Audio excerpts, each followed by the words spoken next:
Hey guys, so earlier today I went and saw Game Night, the new comedy that's been getting pretty well received by critics and audiences alike.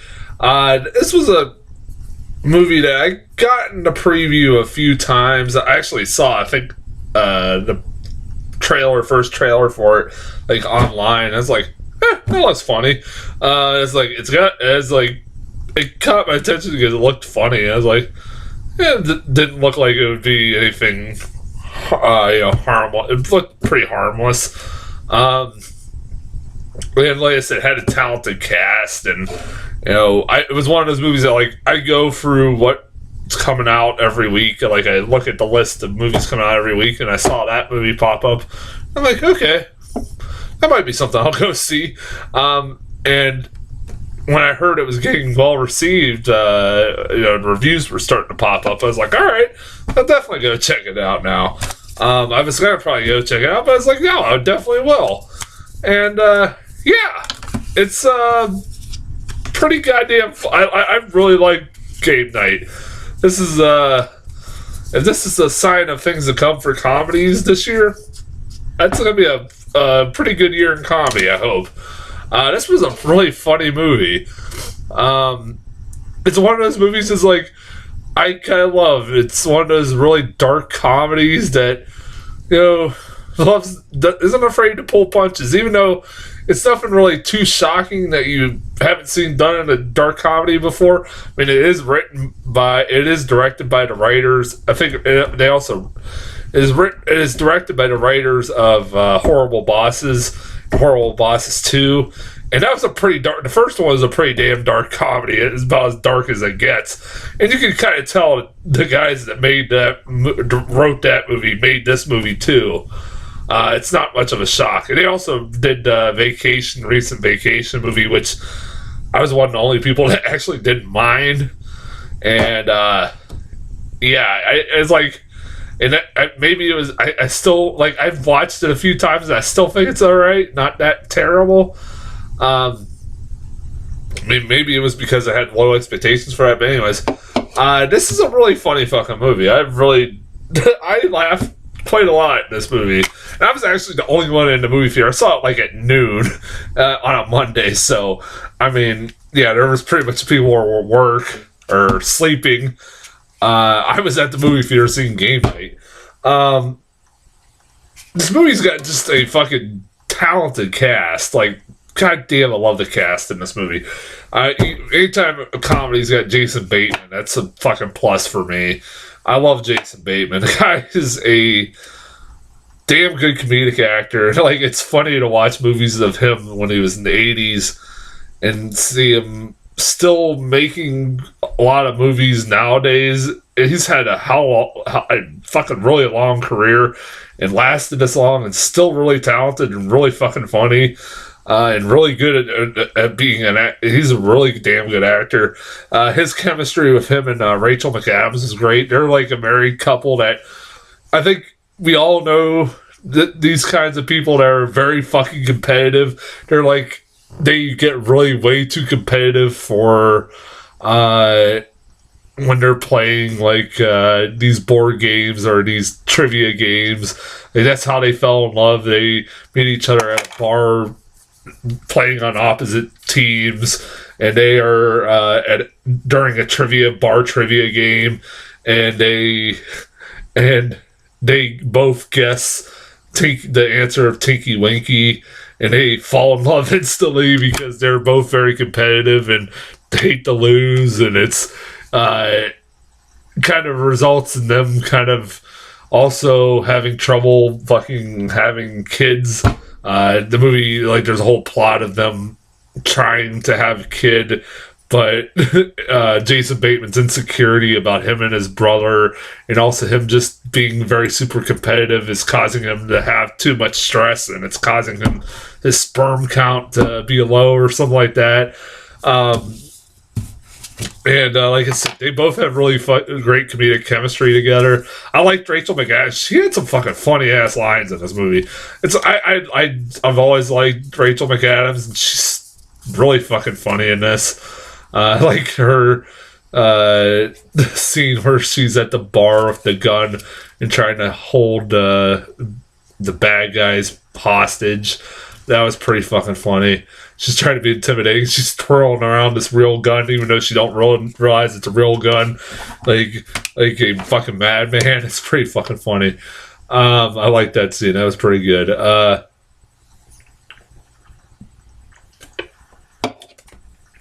Jesse Plemons. God damn, I love Jesse Plemons in this movie. He plays their creepy fucking neighbor that lives next door. That him and his wife used to play game night all the time with Jason Bateman and Rachel McAdams. And he's like a cop who he ended up getting divorced from his wife. And so he is like this really fucking, because of it, he's become this really weird guy who nobody wants to be around. He's just like out in the yard staring at them half the fucking time. It's fucking weird. He's great. Like, he's like this really deadpan great. I love Jesse Plemons. Like, ever since Friday Night Lights, I always like Jesse Plemons. He did great in fucking Detroit. And he's like I said, I've enjoyed him as an actor always. Every time he pops up with something, he's just fucking great in this. It's just fucking hilarious. Like, I particularly stay during like the end credits. You kind of see like his plot throughout the whole movie, what he was doing for most of it. It's kind of fucking hilarious. I actually really enjoyed that. Like, there's a lot of great visual gags at the end of the credits with him, his character, which is pretty fucking funny. Without getting the spoilers, because I can't get into too much of it because then it would be getting the spoilers. But yeah, it's like I really enjoyed him in this. Kyle Chandler. I think I've said this in past reviews. Kyle Chandler is one of those guys that I don't understand how the hell he's not a main, or like a leading actor in more movies nowadays. He's fucking talented as shit, and he's really good. Like, as soon as I saw he was in this movie, I was like, oh hell yeah, I love Kyle Chandler. It's Friday Night Lights. I've been a fan of his, and he plays Jason Bateman's brother, who's this rich, successful guy, tycoon or whatever, who's not as who he seems to be, let's just say. But he's fucking great. Like I said, and he is always very competitive with Jason Bateman and never lets his brother win anything and has to try to win at everything. And I really liked, like I said, I love this chemistry between him and Jason Bateman. It was pretty fucking funny. This movie, like I said, also the fucking side cast was pretty good. I love this. There was different subplots going on throughout this movie. There's the black couple. The one girl kept talking about or revealed like early on that she slept with a celebrity, even though this couple's been together since they were like 14 or something like that. And it was during a time where they fucking broke up. And they have a pretty good payoff as to who that character was, or who that famous celebrity was. I like the payoff of that joke. It was actually pretty funny when it is revealing what's going on. And I was sitting there like, wait a minute, because like you're like, is that supposed to be just a guy that looks like that fucking actor? They reveal who that actor is supposed to be. But it has a pretty good. I don't want to get into spoilers territory because I don't want to spoil the joke, but it's pretty fucking funny.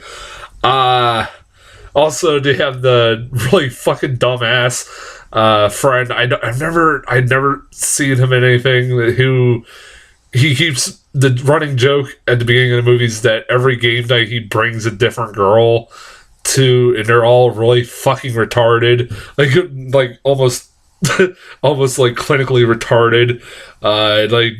It's pretty fucking funny.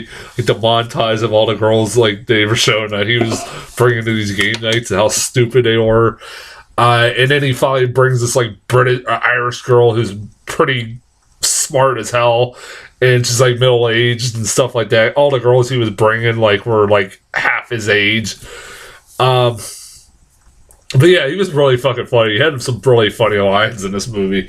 I don't know who I've never seen him in anything. Somebody in comments could tell me who he was, but he was really fucking funny. Like I said, this movie is pretty fucking. It's a really good dark comedy. There are some twists and turns like throughout this movie. Like I was like, all right. I give a credit. Like I kind of guessed where it was going, but they would throw a couple of twists and turns in there. Like, oh, I didn't see that coming. Like fucking Anthony C. Hall, or who's Anthony C. Hall? Who was in this movie that popped up in this fucking thing? I'm just gonna get the spoilers. So I want to look it up. Who was in this movie that popped up? I was like, really? He's in this fucking movie? That was I guarantee it was supposed to be a fucking surprise, but it's like that was generally Michael C. Hall pops up in this fucking movie towards the end, and it's like, wow, fuck, Michael C. Hall's in this movie. I haven't seen him in anything in a while. Dexter, he plays the guy who played Dexter. Yeah, I was like, huh, that was pretty funny. It has a lot of fucking good twists and turns, and it's not like completely unpredictable, but it's like, yeah, it kept me like laughing throughout most of it. I like the concept of the movie that like a game night the day trying to make like a elaborate fake murder mystery ends up being a fucking real one. I like that. It's pretty funny. Yeah, I highly recommend this movie. Go fucking check it out. It's really got a lot of talented people in it, and it's really generally good and funny. Probably the best comedy I've seen so far this year. I'm trying to think what other comedies I've seen this year. Yeah, definitely go check it out.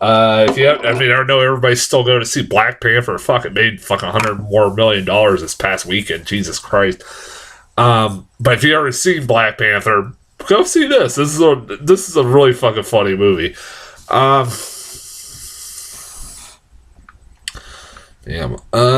Trailers. Got a lot of new ones in front of this one. A lot of comedies, new comedies.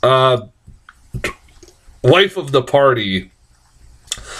The new Melissa McCarthy movie that's basically a remake of Back to School, the one with Rodney Dangerfield.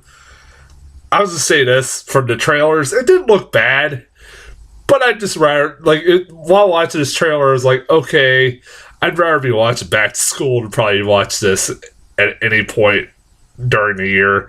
I'll say this, it didn't look bad, like I said.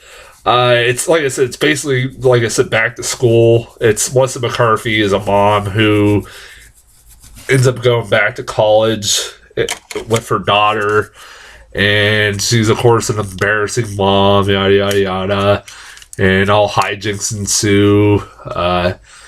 And she, I'll give her, like, something I noticed while watching this trailer. This is a compliment to Melissa McCarthy. I don't know if this is true or not, but it looks like she's lost a lot of fucking weight. And she looks great. Bravo to fucking Melissa McCarthy. I think she looks great. She definitely looks like she lost a lot of weight. She's a lot thinner than she used to be. And I'm not saying like she was not like a morbidly obese woman or anything like that, but it's just like saying she looks like she's starting to lose a lot of weight, and that's, props to her. Gotta make herself healthy. I mean, I should take my own fucking advice. But I have no room to talk because look at me.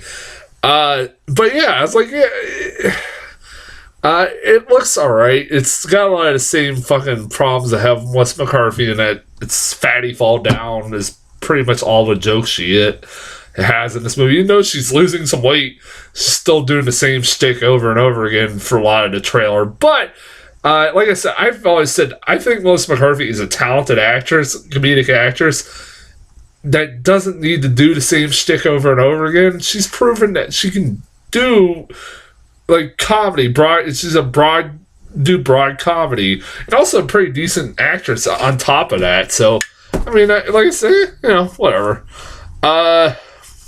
Ocean's 8, because this fucking needs to happen. why is this a recurring thing that keeps happening? Where I know I've said this probably before, but Ocean's 8, if you don't know what it is, it's a reboot of the Ocean's 11 movies, where instead this time it's an all-female cast instead of an all-male cast doing the heist. It's Sandra. It is in the same continuity as the other films because Sandra Bullock is playing Danny Ocean or George Clooney's character from the other ones, sister.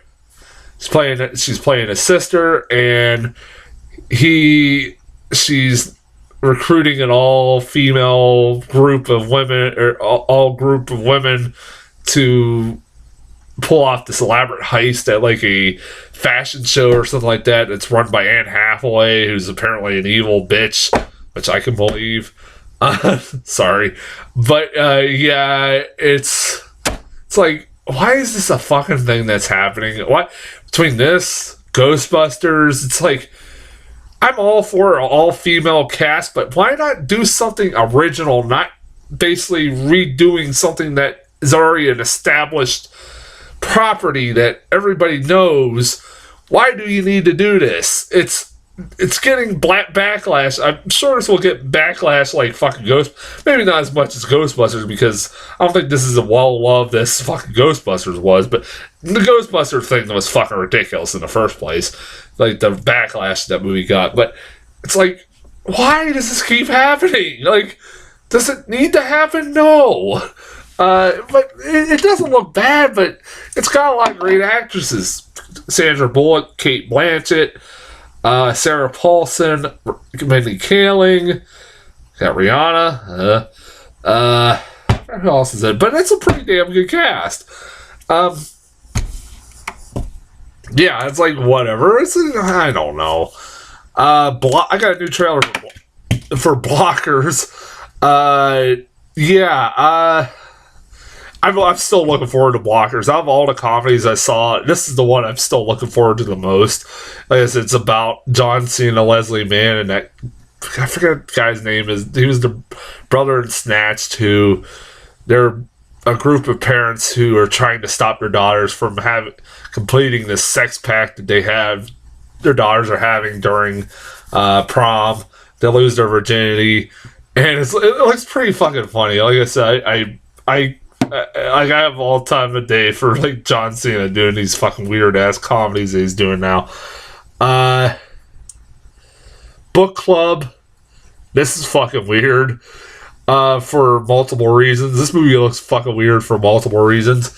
So it's basically Golden Girls. If all the Golden Girls were reading 50 Shades of Grey, that's what you would get with this fucking movie, because it's about a group of older women. It's Diane Keaton, Candice Bergen, and Jane Fonda, and I forget who else was the fourth one. They are a bunch of old women that have their own little book club, and they start reading 50 Shades of Grey, and because of 50 Shades of Grey, they become fucking horn dogs. And why this movie's fucking weird to me is because I'm not the only one who probably has pointed this out. Don Johnson's in this fucking movie, and it has to be intentional that they cast him in this movie. If you don't know why that's weird, his daughter is Dakota Johnson, the star of the fucking 50 Shades of Grey franchise. That's fucking weird. And he's in a movie about a bunch of old women reading 50 Shades of Grey. That is fucking weird and like just mind-blowing fucking weird. Fuck that. It looked alright, but it's like I said, it's Golden Girls if they read 50 Shades of Grey. And then the last trailer I got was one I've heard a lot about, and I finally got, before I saw a trailer for this, I heard a lot about this, and then I finally got a trailer for it. I Feel Pretty, a new Amy Schumer movie. It's a movie about her. She's playing this woman who's self-conscious about her body and insecure, because she looks like a girl like Amy Schumer does, and even though I'll give credit to Amy Schumer, she's showing off her whole body for like her full figure throughout this movie, and like is not afraid of it. Whatever, bravo to her. She's not like a morbidly obese woman. She's not a terrible looking woman, and she feels like she's ugly. And one day she goes to a gym and gets a head injury and wakes up, and she thinks she's the most beautiful woman in the world and starts acting like a supermodel and trying to act like she can get all these like perks for being like this really hot woman, even though she looks like Amy Schumer. I get it, like it's like Shallow Hal, but it's weird. I don't know how I feel about this fucking movie. I'm sure the internet's losing their shit about it because they hate Amy Schumer for some reason, but it's like, that's a weird concept for a movie that could be really insensitive if done horribly wrong. So I don't know. Yeah, like I said, it doesn't look bad. I don't hate Amy Schumer like everybody else loves to hate Amy Schumer. I don't. It doesn't look bad though. I'll give it that. It don't look bad. That's as far as trailers go. I'll be back probably later tomorrow or next few days with Annihilation. I still gotta go see that. Until then, I will talk to you guys later.